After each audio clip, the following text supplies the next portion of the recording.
Panic is another prophecy from Dominion Rising Sun. When you play a treasure, you get plus 2 buys and essentially return it to its pile. So there's a heavy focus here on non-treasure payload. If this exists, then the engine can go vroom because you play all your coppers one time. You get the plus 2 buys, you return them all to the pile. You don't actually have to trash, and then you can use your festivals, patrons, etc. for payload.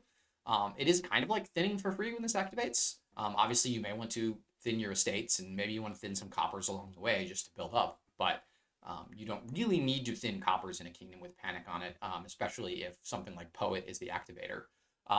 There is, I think, a really strong activator effect because being the first one to clear your coppers out means your next turn is going to be very strong, and your opponent is not going to have their very strong no copper turn until a turn after that. Um, you can buy coppers to replace them with the plus 2 buys. Is this good?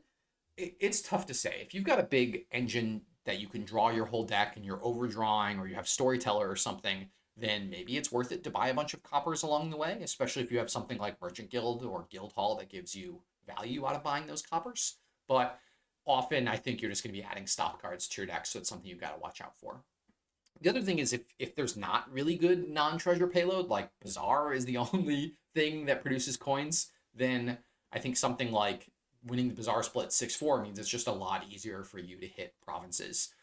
So that's just something to watch out for. If there's only one source of coins and it's only plus 1 coin, then prioritizing that, because big money is not going to be able to do anything because all the money will just disappear from the deck very quickly.